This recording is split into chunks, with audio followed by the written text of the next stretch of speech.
Astaghfirullahalazim alladzi la ilaha illa anta khalaqtani wa ana 'abduka. A'udzubika min syarri ma sana'tu. Wa laka bi ni'matika alayya. Wa a'udzu bika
Astaghfirullahalazim alladzi la ilaha illa anta khalaqtani wa ana 'abduka wa ana 'ala ahdika wa 'adika mastata'tu.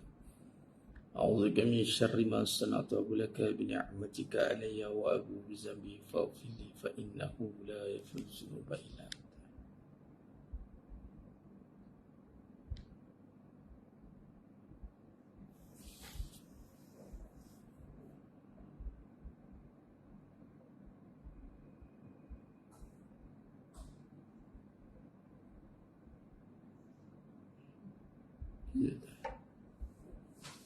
Assalamualaikum warahmatullahi wabarakatuh.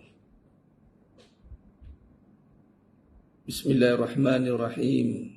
Innal hamdalillah nahmaduhu wa nasta'inuhu wa nastaghfiruh wa na'udzu billahi min shururi anfusina wa min sayyiati a'malina. May yahdihillahu fala mudilla lahu wa may yudlil fala hadiya lahu. Ashhadu an la ilaha illallah wahdahu la syarika lah. Wa ashhadu anna Muhammadan abduhu wa rasuluh. Allahumma salli ala sayyidina Muhammad wa ala ali sayyidina Muhammad. Rabbi yasir wa la tu'assir, Rabbi tammim bil khair. Rabbi shrah li sadri wa yassir li amri wa hlul 'uqdatam min lisani yafqahu qawli. Allahumma aftah alaina hikmataka wa anshur alaina min khazaini rahmatika ya arhamar rahimin. Wallahu allazi la ilaha illa huwa alimul ghaibi wasyahada huwal rahmanur rahim.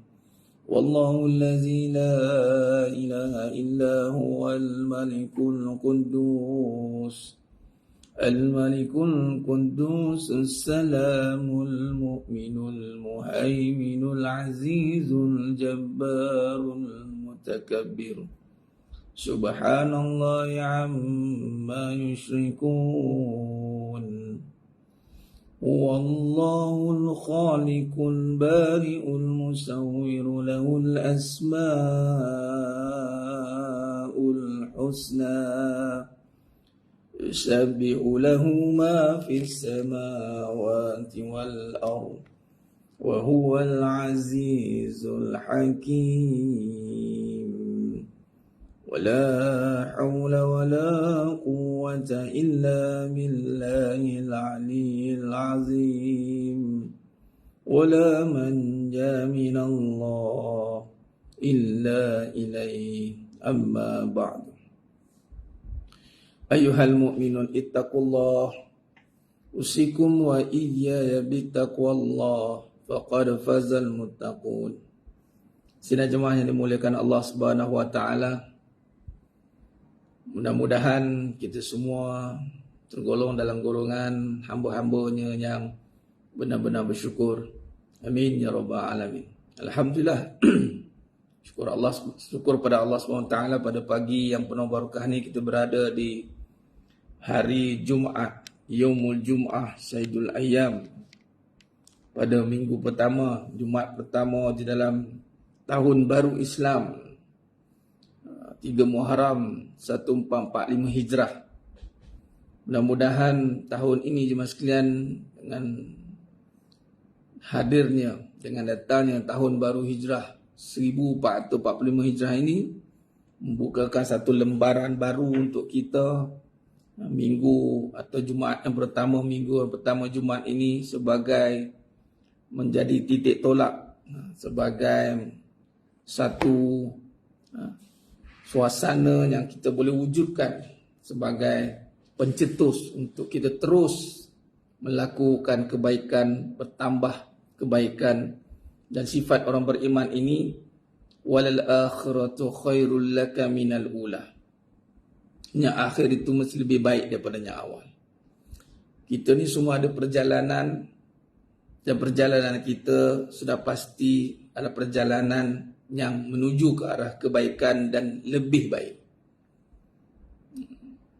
Bukan isu kita itu bagaimana, tapi isunya kita nak ke mana. Bagaimana keadaan kita dulu, itu jadikan sebagai satu muhasabah untuk kita, agar menjadi kayu pengukur untuk melihat ke depan. Bukan untuk kita melihat ke belakang dengan keadaan diri kita itu, kita nak melihat ke belakang. Tidak. Jadikan dia sebagai kayu ukur untuk melihat ke depan.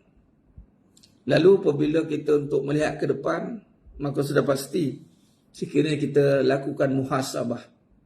Umat Islam dianjurkan untuk kita sentiasa muhasabah, untuk menghisap diri kita. Dari sudut bagaimana perilaku kita, terutama hubungan kita dengan Allah Subhanahu Wa Taala, bagaimana adab kita dengan Allah Subhanahu Wa Taala, untuk kita perhatikan dari masa ke semasa, bagaimana kita menatari ataupun menerima, respon dengan segala nikmat yang Allah berikan kepada kita ni. Sudahkah kita meningkatkan kesyukuran dari masa ke masa, dari tahun ke tahun? Kita nak membina hubungan baik kita dengan Allah Subhanahu Wa Taala. Perjalanan hidup kita ni jemaah sekalian, perubahan tahun demi tahun adalah untuk pertama sekali kita nak membina dan menjaga hubungan baik kita dengan Allah Subhanahu Wa Taala. Lalu kita nak menjaga hubungan baik sesama makhluk Allah, hamba Allah SWT, yang dipanggil hablum minan nas. Hablum minallah wa hablum minan nas. Jadi bagaimanapun situasi perjalanan hidup kita itu, pastikan situasi kita adalah situasi yang nak menuju kepada arah kebaikan. Orang yang hebat itu, yakni orang yang beriman itu, adalah orang yang sentiasa melihat ke depan. Dia tidak akan melihat ke belakang dan terkebelakang.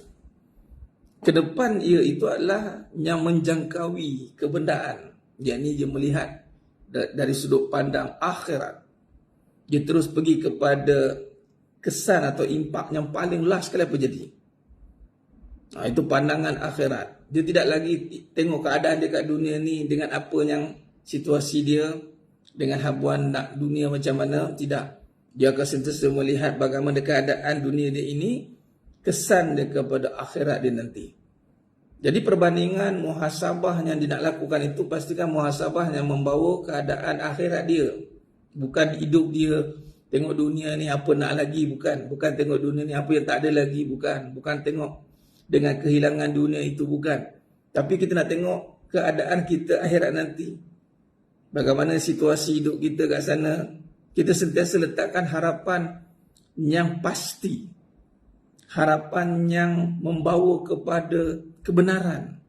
Itulah kata Nabi SAW ketika memberikan nasihat kepada kaum Ansar yang menunggu kedatangan baliknya Ubaidah Al-Jarrah daripada Bahrain membawa harta.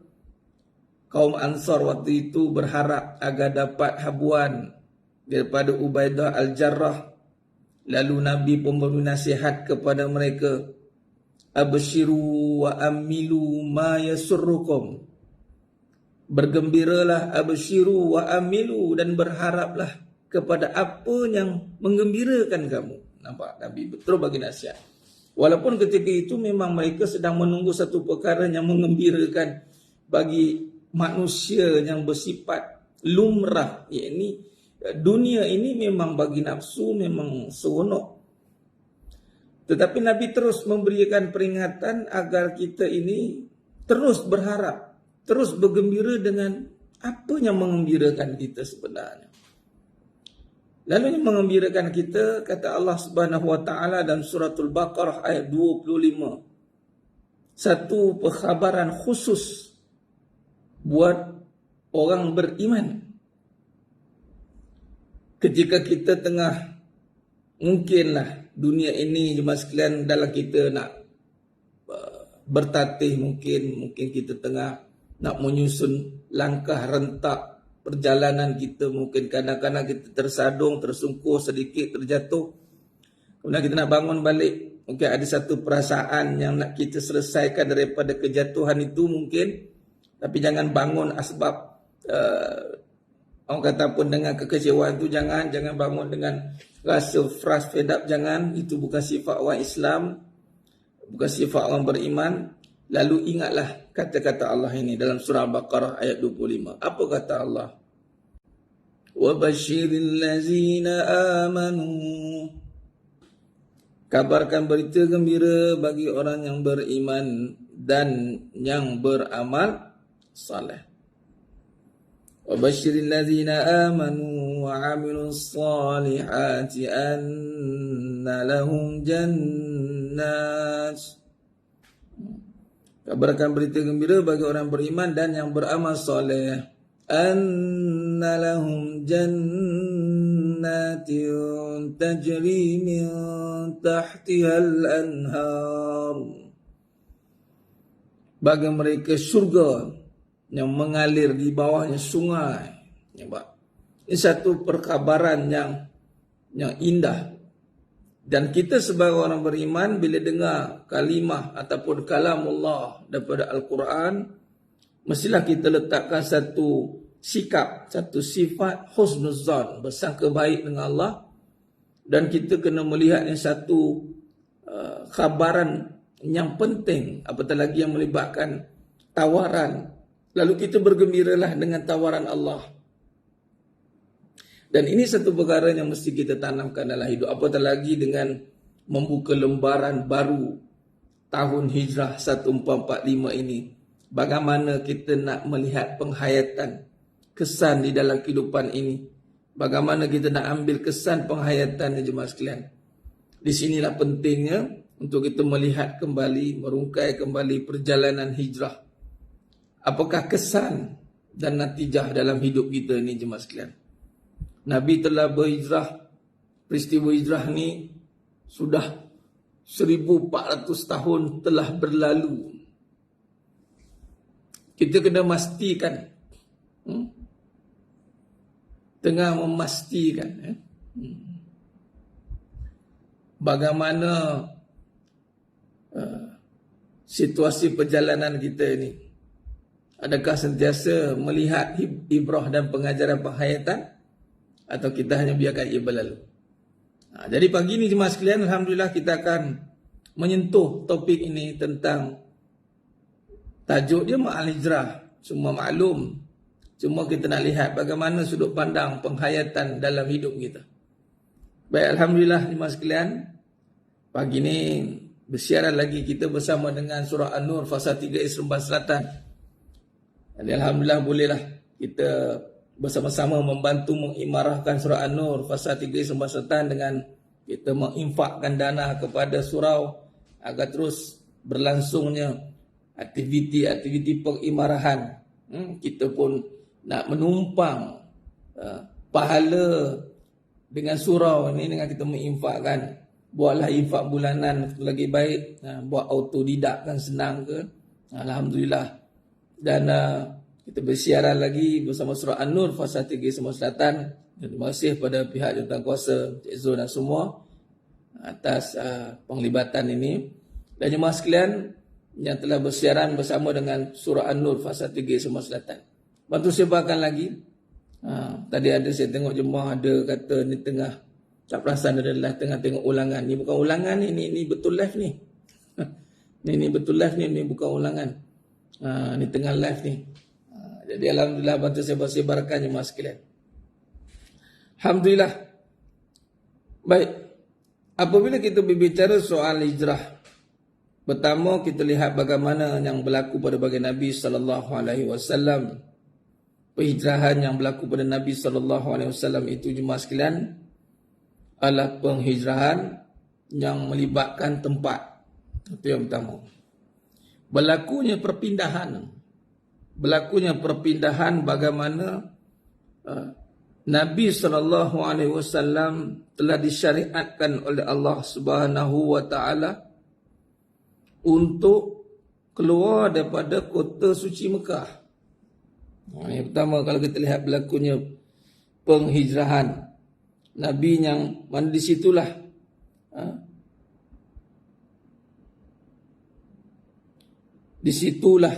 datangnya syariat, dan hijrah ni adalah satu syariat. Bukannya datang dengan kehendak Nabi, bukannya sebab ada jangan sampai ada yang mengatakan keadaan Nabi lari. Tidak. Yang pertama kita kena lihat ianya adalah satu syariat Allah Subhanahu wa taala. Suruhan Allah Subhanahu wa taala untuk Nabi hijrah. Nabi tinggalkan kota suci Mekah. Maka disitulah kalau kita lihat dalam surah At-Taubah ayat 40. Surah At-Taubah ayat 40 yang merakamkan kisah satu peristiwa yang besar ini di Maslan. Yang ini dalam surah At-Taubah ayat 40 yang bermaksud kata Allah, kalau kamu tidak menolongnya, yakni Nabi Muhammad SAW, maka sesungguhnya Allah telah menolongnya. Iaitu ketika kaum kafir di Makkah mengeluarkannya dari negerinya Makkah. Sedangkan dia salah seorang daripada dua sahabat ketika mereka berlindung di dalam gua. Pada ketika itu dia berkata kepada sahabatnya, janganlah kamu berduka cita, sesungguhnya Allah bersama kita. Maka Allah menurunkan ketenangan kepada Nabi Muhammad dan menguatkannya dengan bantuan tentera malaikat yang kamu tidak melihatnya. Dan Allah menjadikan seruan syirik orang-orang kafir terbawah, kalah dengan sehina-hinanya. Dan kalimah Allah Islam adalah yang tertinggi selama-lamanya. Kerana Allah Maha Kuasa lagi Maha Bijaksana. Baik.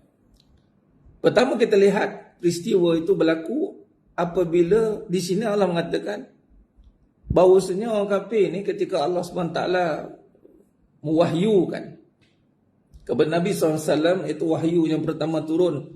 Nabi SAW waktu itu menerima wahyu 40 tahun. Wahyu yang pertama itu surah Al-Alaq ayat 1 hingga ayat 5. Kemudian Nabi berdakwah di Makkah Al-Mukarramah selama 13 tahun.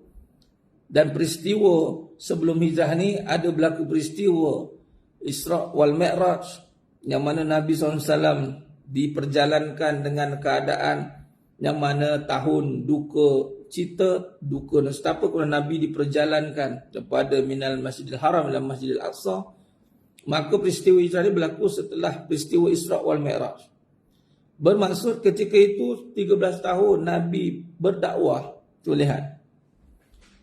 Orang kafir, mereka ni kaum kafir di Mekah ni tak nak menolong Nabi.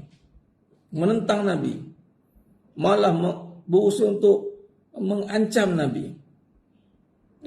Malah ketika kenapa boleh jadi sampai tahap Nabi nak dihalau ni? Pertama Nabi di pulau jemaah sekalian. Jadi ini satu kisah yang mesti kita renung betapa Nabi kekasih Allah, Habibullah, diperjalankan dengan satu kisah yang sangat mencabar. Sebab tu bila cerita tentang sirah nubuah, sirah Nabi Muhammad SAW ini, saya boleh simpulkan kehidupan Nabi ini penuh dengan cabaran dan penuh dengan tekanan. Tapi Nabi tidak tercabar, Nabi tidak tertekan.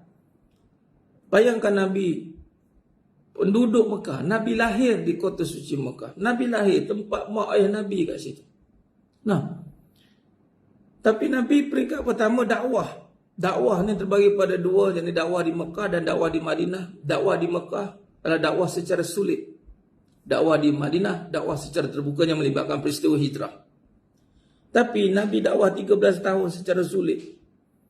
Yang menyebabkan sampai pertama Nabi di pulau. Ketika tahu Nabi menyebarkan kalimah Allah ini, mengajak umat kaum musyrikin Mekah, kaum Mekah ini, Nabi di pulau. Nabi dikatakan gila, majnun wa nauzubillah min zalik. Nabi dah diasingkan. Tidak ada urus niaga dengan Nabi. Tidak ada apa-apa transaksi dengan Nabi SAW.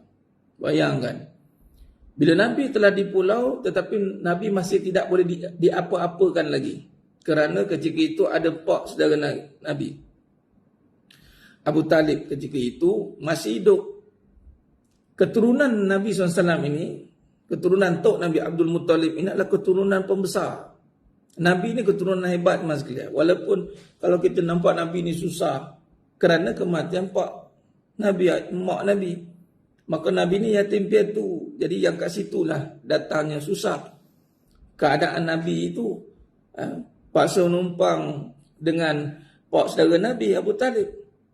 Maka di situ je mas sekalian, satu gambaran betapa Nabi, ya Allah, susahnya Nabi kena pulau dan sampai tak ketika Allah uji kewafatan isteri bagi Nabi SAW, Sayyidatina Khadijah radhiyallahu anha al-Kubra, serentak pada masa yang sama, tahun yang sama, kematian pak saudara Nabi. Itulah Abu Talib yang membesarkan Nabi, yang menjaga Nabi dan yang memberikan full commitment untuk protect Nabi ketika itu. Orang kafir Quraisy waktu itu, orang musyrikin Mekah waktu itu tak boleh buat apa-apa. Mereka hormat keturunan Nabi SAW, iaitu Abdul Muttalib.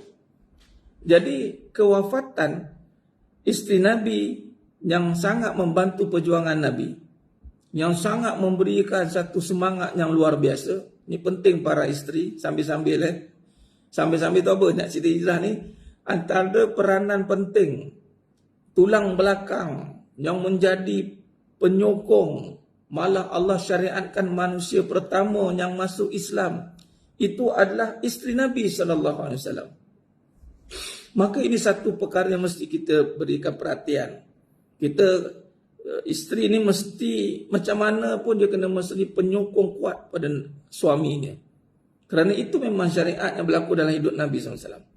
Maka kewafatan isteri Nabi SAW, Sayyidatina Khadijah radhiyallahu kubra, dan kematian pak saudara Nabi serentak, yang mana dua individu ini adalah individu yang sangat berperanan dalam hijrah, dalam menyampaikan Islam ketika itu, yang menjaga institusi dalaman, yakni isteri Nabi yang memberi kekuatan dalaman, dia ini bagi semangat, yang menjaga kemaslahatan dan keselamatan Nabi di luar, itulah pak saudara Nabi. Maka ketika dua-dua insan hebat ini Allah panggil serentak, maka disitulah kesedihan Nabi sallallahu alaihi wasallam. Maka disitulah berlakunya ancaman besar bagi Nabi sallallahu alaihi wasallam. Dah 13 tahun tu sebelum kewafatan itu dah terancam dah dengan Nabi kena baling najis. Dia letakkan isi perut unta belakang Nabi tengah solat, perut unta najis semua dia bubuh. Allahu Akbar. Yang payahnya perjalanan Nabi SAW. Maka ketika itu jemaah sekalian, kalau kita lihat bila kematian pak saudara Nabi, disitulah gerakan besar-besaran kaum kafir Quraisy, kaum musyrikin Mekah ni, yang mana penasihat dia ketika itu adalah iblis. Iblis telah menampakkan dirinya dalam rupa manusia ketika itu tengah meeting. Siapa yang boleh dia ceritalah tentang Nabi tengah meeting, kemudian dia bagi tawaran siapa boleh bunuh saja Nabi, kata. Bunuh saja Muhammad. Ketika itulah orang Quraisy waktu itu mendapat kekuatan bisikan. Itu bisikan tu, walaupun iblis waktu itu dia menjelma dalam rupa manusia, dia terus bagi advice bunuh saja. katanya. Bayangkan mas sekalian, memang tahap begitu. Orang ni kalau dia dah geram, dia sampai tahap kesumat ni. Sebab tu kadang-kadang kita dengar sihir-sihir yang aku nak bagi dia mati katanya. Aku tak nak tengok dia hidup atas muka bumi ni. Aku nak dia mati katanya. Memang itu pun impian musuh-musuh kita. Musuh-musuh Islam, kalau kita berharap dengan musuh ni, dia tak nak tengok kita hidup. Sebab dia tak senang tengok kita hidup. Jadi jangan impikanlah kita ni sentiasa senang hidup ini, kerana ingat, kata guru saya, Farid katanya, kau tak kenal musuh kau, tapi musuh kenal kau. Kita tak kenal musuh. Tak kenal siapa musuh kita. Itulah ada perbahasan gunting dalam lipatan. Ada perbahasan tentang musuh dalam selimut. Kita tak tahu je mas sekalian. Sedangkan Nabi SAW itu insan kamil. Yang mana Allah utuskan Nabi SAW itu sebagai kekasih Allah. Pun ada musuh. Dan musuh Nabi SAW itu nombor satu lah iblis. Dan dia nak Nabi mati. Jadi kita pun kena tempias. Kalau kita tak kena tempias tu, kita bukan ikut susu galuh Nabi. Walaupun tak ada lagi orang nak bunuh kita, tapi sekurang-kurangnya kita kena faham, musuh Islam ni sentiasa nak kita mati. Iaitu mati semangat, lemah semangat. Kita ni jadi give up. Dia nak buatkan kita putus asa. Itu nak matikan tu. Sama ada mati dalaman atau mati luaran. Macam kisah Nabi ni, Nabi SAW tu nak mati terus. Maka di situlah datangnya syariat. Allah SWT mensyariatkan Nabi. Orang kafir Quraisy tak nak tolong, tak apa. Sedangkan Allah dah tolong Nabi. Ketika itulah dalam surah Taubah ayat 40 ini, yang mana sedangkan Allah SWT dah menolong Nabi SAW. Penolong besar dalam perjuangan kebenaran, Islam, kebaikan, apa bentuk yang bawa kepada Allah. Jemaah sekalian, letak satu perkara, satu benda yang mesti tanam dalam hati. Apa dia? Wa kafa billahi syahida. Cukup Allah yang menjadi saksi. Letak dalam hati ini jemaah sekalian, ia memang kita ada orang yang akan membantu kita. Dari segi syariat memang kita nampak. Kita ada orang mungkin sepahaman dengan kita. Tapi kena ingat, hakikat dalam perjuangan ini jemaah sekalian, yang benar-benar membantu kita, yang menjaga kita, yang memastikan kita ni boleh berubah jadi baik, yang memastikan kita ni boleh sampai ke syurga dengan selamat, itu Allah. Jadi ketika itulah Allah SWT mewahyukan kepada Nabi SAW ketika Nabi dah berhijrah. Nak cerita keluar panjang ni, saya ringkas-ringkaslah, dan saya bukan ahli pakar dalam sirah, cuma saya nak ambil ibrah daripada perjalanan hijrah Nabi ni. Jadi kita tengok Nabi SAW, Allah pertama, Allah suruh keluar ikut pintu depan. Cuba tengok, Allah boleh suruh Nabi keluar ikut pintu belakang kan, menyusup keluar. Tapi Allah suruh Nabi keluar ikut pintu depan. Dan di situ bila kita letakkan Allah menjadi penolong kita, maka syariat Allah jangan diragui. Pertama, jangan komplain, jangan reject, jangan kata boleh ke tak. Bila kata datang syariat Allah suruh buat, yes. Dan di situ ada tanda kebesaran Allah. Sebagai contoh, Nabi keluar ke pintu depan, relax je. Rupanya Allah tidurkan musuh-musuh Allah. Musuh-musuh Islam tidur. Orang kafir Quraisy waktu itu tidur. Allah tidurkan, tengok hebat. Nampak? Ini namanya bila tak Allah menjadi penolong. Malah Allah penjaga kita. Memang pada syariat kita ada pedoman. Ada Sayyidina Abu Bakar Siddiq radhiyallahu an, orang yang benar. Dan di sini kita tengok kenapa Allah gandingkan Nabi dengan Sayyidina Abu Bakar Siddiq radhiyallahu an. Sebab dalam kita nak berhijrah ni, kita kena ada pasangan yang benar. Bukan pasangan yang hanya berpura-pura ke apa, tidak. Pasangan yang benar. Kita perlukan yang benar. Bukan sekadar yang kuat, tetapi yang benar. Maka menunjukkan hijrah Nabi ini dengan kebenaran. Ya Allah. Dan Allah tunjukkan kuasanya. Keluar. Depan-depan. Nak dibunuh ni. Dah ready nak bunuh Nabi dah. maka ketika itulah dan peranan inilah peranan Sayyidina Ali bin Abi Talib yang menggantikan tempat tidur Nabi. Hebatlah. Mana kalau kena tikam tu habislah kan. Jadi nak bagi tahunya kekuasaan Allah itu berlaku ni mas sekalian. Memang kita sebagai manusia ni memang kadang-kadang kita ada pertikaian kan. Jadi bila kita lihat kisah ini jangan kita lagi pertikaikan. Jikalau itu syariat Allah, no question, no objection. Pasti akan ada pertolongan. Pasti. Perkara yang pasti. Yang kita nak pastikan kita ni adakah kita duduk dalam syariat Allah. Itu saja. Adakah kita ni dalam track itu? Kalau tidak, habis kita. Okey, khair. Maka di sini juga apabila dengan Allah wahyukan kepada Sayyidina Abu Bakar Siddiq radhiyallahu anhu yang dalam perjalanan Nabi hijrah itu mengambil masa belah-belah hari mas sekalian. Belah-belah hari. Ada kata riwayat 2 minggu. Nah, perjalanan tu. Maka di dalam gua orang Quraisy itu, orang Mekah, kafir Quraisy dia lancarkan seluruh kekuatan untuk cari Nabi. Dia tengok Nabi dah lagi dah tak ada, cari. Gunakan semua squad datang turun. Jadi itulah kisah Gua Sur tempat Nabi berlindung. Sempit gua itu mas. Dah sampai ke atas depa boleh naik, cuma bayangkan. Cuma Nabi tak ikut jalan biasa, Nabi ikut jalan yang Allah syariatkan dengan jalan susah. Jalan berbatu-bata, jalan yang jarang orang lalu. Walaupun ini satu benda, bila dengan Allah, kita jangan ambil mudah, jangan tak apa, ada Allah, take it easy, bukan. Maksud ada Allah, kita ni, kita akan buat satu perkara yang memang very intelligent lah. Sebab dengan Allah ni, kita akan sangat teliti sebenarnya. Bukannya kata take it easy, tak apalah ikut jalan ni, orang tak nampaknya, kata. Itu sebenarnya ambil mudah.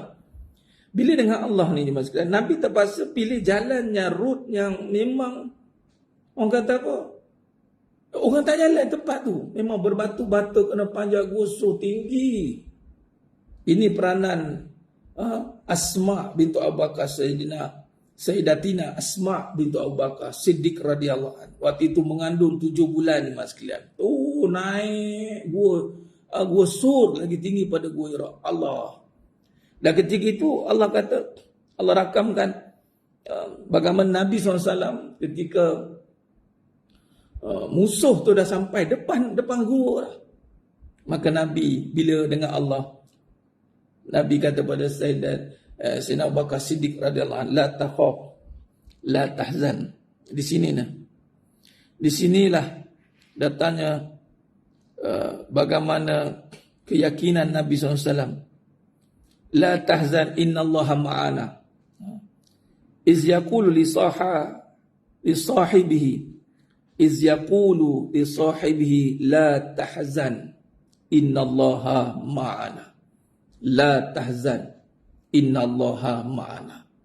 Padahal dah ada dah kat depan tu. Dah ada nampak kaki, tinggal depa duk orang kata buat tak kalih, tengok dah nampak dah. Dan di situlah Allah tunjukkan lagi kekuasaan. Allah datangkan labah-labah untuk buat sarang.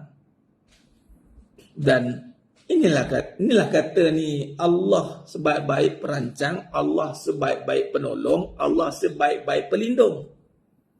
Memang manusia nampak merancang, wa makaru makarallah wallahu khairul makirin. Kita merancang, Allah pun merancang, dan perancangan Allah yang terbaik. Maka bayangkan Allah gerakkan labah-labah untuk buat sarang. Labah-labah untuk buat sarang di depan gua. Maka di situ jemaah sekalian, kita melihat bagaimana kebesaran Allah lagi. Ni. Benda ni jemaah sekalian. Perkara ni bila kita tengah nak dalam perjalanan nak ubah diri kita, nak berubah daripada buruk kepada baik, kepada susah kepada senang, kepada sakit kepada sihat. Maka di sini kita kena lihat bahawa Allah SWT dengan kebesarannya, dengan kekuasaannya, pasti akan tunjukkan. Cuma kita nak bina keyakinan. Nak bina keyakinan dengan Allah. Maka di situ Allah tunjukkan labah-labah masang dia punya sarang dia, dan di situlah mereka melihat takkanlah boleh masuk kot. Ini tempat ni dah lama dah ni. Macam gitu. Nampak Allah yang mengawal mereka kan. Innallaha ala kulli syai'in qadir. Allah yang memerintah bagi setiap sesuatu. Jadi kita nak nampak Allah ke tidak, itulah Nabi mengajarkan kepada kita peristiwa yang begitu dramatik. Ini memang dramatik lah, maksudnya dengan keadaan Nabi kena berlindung, Nabi kena nyungguh, Nabi kena nak dibunuh. Nabi tunjukkan bagaimana dalam keadaan yang kritikal itu Nabi zahirkan bagaimana menuju Allah tu Allah mesti dengan yakin. Innallaha ma'ana. Maka fa'anzalallahu sakinah.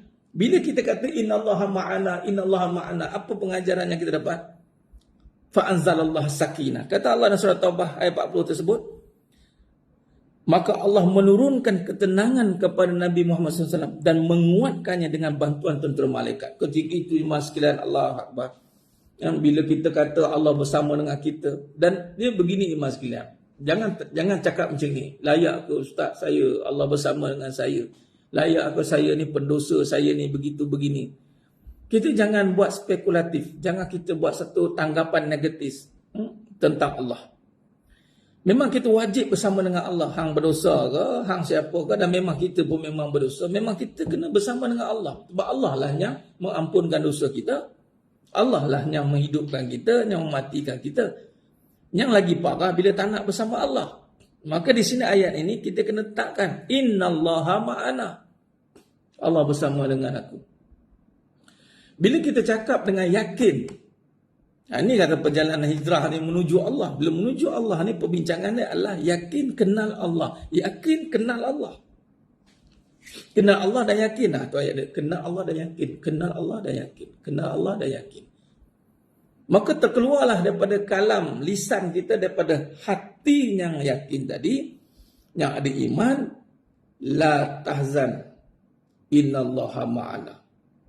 Maka fa'anzalallahu sakinah. Bila kita sebut begitu, kalau kita ambil ya Allah Nabi sebut, dan apa yang berlaku, maka Allah turunkan sakinah. Sakinah ini penting. Yang ini ketenangan dalam hati yang tidak dimiliki oleh siapa-siapa, dan hati milik Allah. Maka kalau kita nak dapatkan bantuan Allah, dengan Allah menghantar bantuan malaikat, maka syaratnya kena tenang. Nak tenang dengan apa iman sekalian? Dengan Allah. Bagaimana syariatnya? Sebut la tahzan innallaha ma'ana. La tahzan innallaha ma'ana. InsyaAllah Allah bersama dengan aku. Aku tengah susah ni. Aku tengah tak ada duit ni.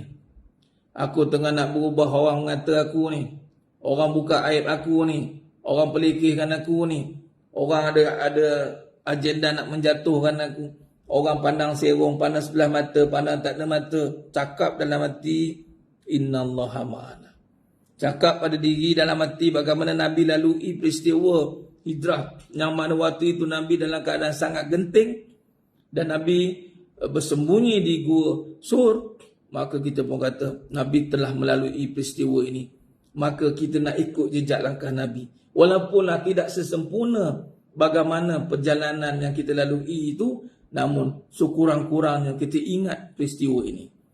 Bila kita sedang berlaku situasi yang sedang mengancam kita, yang terancam, memang itu tadi kita mukadimahkan tadi. Disebut hijrah ni mesti akan ada mujahadah, mesti ada satu pertembungan, mesti akan ada satu perlawanan antara nafsu. Ini pun satu hijrah yang mesti. Hijrah tempat dah tak berlaku, kata Nabi SAW. Yang kita tengah bincangkan hijrah tempat. Nabi terus disyariatkan hijrah. Maka Nabi kata mafhum hadis, hijrah tempat telah tidak berlaku. Sekarang adalah hijrah kepada diri menjadi lebih baik. Maka bila kita sedang nak wake up, nak bangkit, nak bait, nak nak bangun ni, memang musuh-musuh Islam ni seperti mana iblis tadi, dia nak kita mati, mas kalian. Alah engkau ni memang tak layak, tak payahlah engkau. Engkau dah aku tahulah engkau dulu macam mana. Kita tengiang-ngiang kata-kata tu. Bila jadi baik dah, alah engkau tak payahlah nak pura-pura baik, tengiang-ngiang kata-kata tu. Itu belum lagi dengan lisan pula. Orang kata pula, kau nak jadi baik sekarang lah baru nak baik. Allah, kita mula nak down tu. Kita nak mula nak kekuatan tu. Maka ketika itu datang jemaah sekalian, katakan, la tahzan. Innallaha ma'ana. Ya Allah, aku tidak bimbang. Kau bersama aku. Aku yakin Engkau sahaja yang membimbing aku ke jalan yang selamat sampai ke syurga.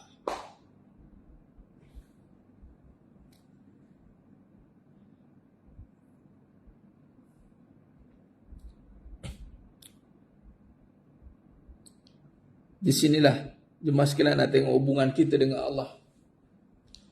Allah ni menerima kita. Manusia yang berkira-kira memilih-milih. Allah tidak memilih-milih jemaah sekalian. Ketika Allah nak pilih kita, Allah nak panggil kita ni, walaupun manusia ni 1001 orang menghalang kita. Tapi kalau kita dah tekad dalam hati kita ini ada Allah, tak ada satu pun yang akan menghalang kita. Tak ada satu pun. Inilah benda yang kita kena tanamkan dalam diri. Bagaimana besarnya perjalanan hijrah Nabi ini, intipati yang kita boleh lihat di bawah sekalian. Pada pagi yang penuh barakah ini pertama, perjalanan awal kita nampak bagaimana Allah SWT ini menjadi penguat paling utama. Ini kita kena nampak ni dulu masalah. Kita jangan kona kot lain. Tak boleh. Hijrah ni mesti dengan Allah. Mesti dengan Allah. Dan semua pertolongan itu sampai bila kita mengatakan kita bersama Allah dan Allah pertama turunkan sakinah. Dan di situlah Allah turunkan tentera malaikat. Kalau di sini Allah kata Allah turunkan bantuan malaikat yang tak nampak. Kita takkan nampaklah malaikat, macam mana nampak ya? Kita bukannya makam Nabi, tidaklah. Makam wali jauh sekali, kuali ialah. Tak nampak. Jadi jemaah sekalian, kita umat Nabi SAW. Maka jangan pernah kita rasa keseorangan. Jangan pernah kita rasa keseorangan. Seorang tak apa. Tak ada masalah seorang ni. Tapi masalah keseorangan tu masalah. Walaupun di sisinya ada suaminya yang sentiasa ada di sisinya. Tapi bila dia tidak ada Allah dalam hatinya, yakni tidak ada keyakinan Allah dalam hatinya, walaupun di kelilingnya itu ada 1 juta orang, 1 bilion orang, dia tetap akan rasa keseorangan. Tetap akan rasa keseorangan. Tapi biarpun dia itu keseorangan, duduk seorang, orang pinggir dengan dia macam Nabi SAW, orang pulau dia, orang halau Nabi SAW. Tapi Nabi tidak keseorangan. Jadi kita tidak akan keseorangan. Jangan pernah lah aku seorang dia. Siapa nak dengar? Jangan pernah tengok orang kiri kanan. Jangan pernah tengok siapa nak ada bersama aku. Tapi tengok aku bersama siapa. Jangan tengok orang. Jangan tengok siapa nak bersama aku. Tapi tengok aku nak bersama siapa. Maka bersamalah kita dengan Allah. Innallaha ma'ana. Innallaha ma'ana. Ini perjalanan. Maka di situlah perjalanan diteruskannya mas sekalian. Akhirnya tibalah Nabi SAW di kota suci Madinah Al-Munawwarah. Perjalanan Nabi. Maka di situlah bermulanya era kebangkitan Islam setelah ditindas, setelah ditekan. Ingat, pengajaran hijrah ni mas sekalian, kalau benar kita bersama dengan Allah, makin ditekan, makin ke depan. Makin ditekan, makin ke depan. Makin dihina, makin kenal diri kita. Bukan makin dihina, kita makin lemah. Yalah ustaz, siapalah saya ni ustaz. Saya ni banyak ustaz. Dia jadi lemah. Salah. Umat Islam bukan lemah. Umat Islam bukan resah. Jangan. Maka ketika itu menunjukkan bahawa umat Islam ni, orang beriman ni, bila ada Allah aja, hijrah dengan Allah ni, kalau betul dengan Allah, makin ditekan, makin ke depan. Makin ditekan, makin ke depan, mas sekalian. Dan hebatnya Nabi, cabaran dan tekanan di dalam hidup Nabi SAW tidak menyebabkan Nabi menjadi minoriti, terpinggir, hilang terus, tidak. Tapi Nabi membina kekuatan. Akhirnya legasi yang besar terbina di Madinah Al-Munawwarah. Daripada Madinah Al-Munawwarah yang berasal nama Yathrib, tapi Nabi telah diwahyukan untuk melihat di sana tempat peradaban kebangkitan Islam. Maka di situlah berlakunya 10 tahun penyebaran Islam. Maka tidak ada lagi penghijrahan. Waktu itu umat Islam dah nak berhijrah ke tempat lain. Nabi terus bina terus peradaban Islam di situ dengan ada piagam Madinah. Dan kena ingat, ketika Nabi menuju hijrah, pertamanya Nabi bina itu adalah masjid. Dan syariat Allah itu ditegakkan dengan membangunkan rumah Allah. Maka kita jemaah sekalian, bila kita nak tengok dalam hidup kita, macam mana nak memastikan hijrah kita itu istiqamah, maka jadikan hidup kita dengan rumah Allah. Dengan rumah Allah. Rumah Allah di masjid, dan juga rumah kita juga mendapat, orang kata apa, persamaan. Yang mana kalau kita suami isteri, suami mengimarahkan rumah Allah, masjid, isteri mengimarahkan rumah sendiri, rumah tangga. Jadi insya-Allah jemaah sekalian, begitulah kalau kita lihat bagaimana intipati penghijrahan, kisah peristiwa hijrah Nabi SAW ini sebenarnya memberikan satu, bukan lagi motivasi yang biasa-biasa, tetapi membawa kita kepada satu cetusan kebangkitan yang luar biasa. Dan hebatnya bila kita dengan Allah ni, dia tidak akan padam semangat. Takkan. Memang macam-macam cerita, macam-macam agenda untuk memadamkan semangat kita, memadamkan jejak langkah kita. Macam Nabi dah kena 13 tahun. Kalau kita baru nak berhijrah, baru setahun berhijrah, baru 2 tahun berubah, baru 3 tahun berubah, baru 5 tahun berubah, tak payah challenge lah. Nabi 13 tahun punya susah. Jadi kita jangan jadikan kita ni keadaan. Kalau dalam pengajian hakikat kehidupan, kita letakkan jangan kita terkesan dengan keadaan, jangan kita tunduk dengan perasaan, jangan kita tertipu dengan kebendaan. Maka susun gerak langkah dengan bersamanya keyakinan. Maka di sini jemaah sekalian, kalau kita lihat juga kesimpulan, bila masuk tahun baru, antara perkara yang mesti kita letakkan adalah sentiasa memperbaharui. Dia bukan kata tahun baru saja, bila sebut yang baru ni, maka setiap hari, hari baru kita. Dan Nabi SAW juga mengingatkan kita untuk perbaharui iman kita. Maka tahun ini, katalah kita ambil iman tahun lepas dengan iman tahun ini. Sebenarnya iman tu kena setiap hari perbarui. Kata sahabat, bagaimana nak perbarui iman? Kaifa nujaddidu imanakum? Bagaimana kami nak perbarui iman kami? Maka kata Nabi SAW, min aksiru min qawli la ilaha illallah. Dengan memperbanyakkan kalimah la ilaha illallah. Bila sebut kalimah la ilaha illallah ni bukan sekadar bil lafzi dengan lafal lisan, tetapi kalimah ni adalah datang dari iman. Ini kita kena perbarui kefahaman kita, memantapkan kefahaman kita dari masa ke semasa. Kena memastikan bahawa kita ni, hubungan kita dengan Allah ni terbina dengan keyakinan. Hubungan terbina dengan keyakinan, bukan dengan perbuatan semata-mata. Maka dengan keyakinan itulah kita menzahirkan perbuatan. Barulah kita zahirkan amalan. Maka istiqamahlah kita beramal kerana kita yakin dengan Allah. Kita yakin. Contoh jaga solat awal waktu, kita azam nak awal waktu lepas ni. Yang kalau suruh rumah tu, duduk rumah tu awal waktu lah. Awak nak buat apa lagi pun. Kat rumah dah. Kalau tak kat rumah tak boleh awal waktu. Ya Allah. Dah buat kat rumah dah. Kat situlah ujian pinggan mangkuk lah, ujian nak masuk kari kepala ikan lah, ujian itu datang dia macam-macam hal. Kan? Kalau kat luar tu ala kulihal lah, nak buang itu, nak buka ni, banyak no lapisan kan. Tapi kalau dekat rumah, awak nak buat apa lagi? Takkanlah ke rumah pun lambat. Okay. Jadi kita azam tahun ni kita nak syariatkan apa? Kempen awal waktu rumah. Jadi kita kempen, bukan sekadar kita saja, anak itu. Tak payah nak kempen kat suami pula. Kalau kat suami tak ada kempen, mengimpin. Bibir pula nanti kan. Tapi tak apa kalau nak nasihat, jom kita awal waktu. Contoh kan. Kita utamakan itu. Jadi kita beramal dengan yakin lah. Kita beramal dengan yakin kepada Allah. Dia tak sia-sia. Tak sia-sia setiap amalan kita yang kita lakukan ini di sisi Allah. Semuanya dibalas oleh Allah.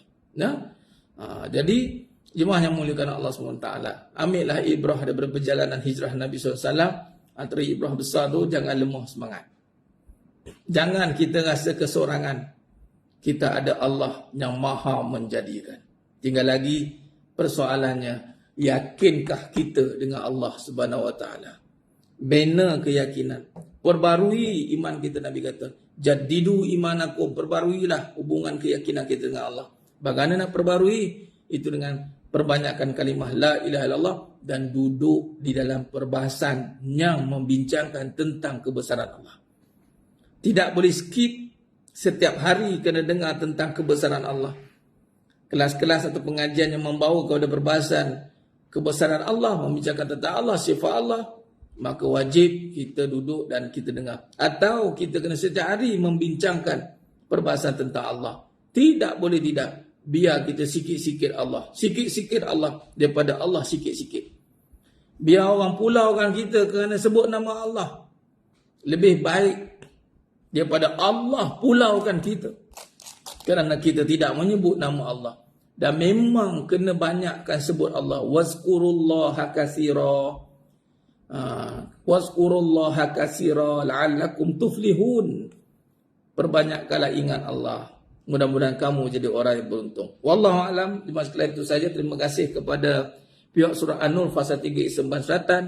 Mari kita sama-sama membantu untuk mengimarahkan Surah An-Nur Fasa 3 Isban Selatan dengan menginfak kepada aktiviti-aktiviti yang telah dianjurkan oleh Surah An-Nur. Alhamdulillah. Dan terima kasih kepada semua jemaah yang bersama-sama dengan saya dan Surah An-Nur pagi ini untuk kita mengimbau perjalanan hijrah Nabi SAW, walaupun tidak sedetail mana dalam kisah sirah, namun kita nak ambil ibrah dan kita nak tengok perbahasan dalam sudut kehidupan kita, insya-Allah. Moga-moga Allah rahmati kita. Moga-moga tahun 1445 Hijrah ini membawa satu semangat yang luar biasa untuk kita mendekatkan diri kepada Allah. Pedulikan kata-kata yang melemahkan semangat kita. Kerana apabila kita nak menuju kepada Allah, tak ada siapa boleh menghalang kita, tak ada siapa boleh menghukum dan menghakimi kita, melainkan kita perbetulkan niat kita, ikhlaskan nanti kita nak hijrah menuju kepada Allah, bukan selainnya. Wallahu alam. Mohon ampun maaf daripada saya ada kekurangan, terkasar-kata kurang bicara dan penyampaian. Hanya Allah Ta'ala sajalah yang mampu menyempurnakan perbahasan kita pada pagi yang penuh barakah ni. Aku qouli hadza wa astaghfirullahal azim wa lakum wa bila taufiq wal hidayah. Assalamualaikum warahmatullahi wabarakatuh. Kita tangguh dengan tasbih kafarah dan suratul As. Subhanakallah wa bihamdika. Asyhadu an la ilaha illa anta astaghfiruka. Bismillahirrahmanirrahim wal 'asr. Al-insana fi khusr ila allazina amanu wa hum tawassaw bil haqq wa tawassaw bis sabr. Wallahu a'lam bisawab. Takbir. Allahu akbar.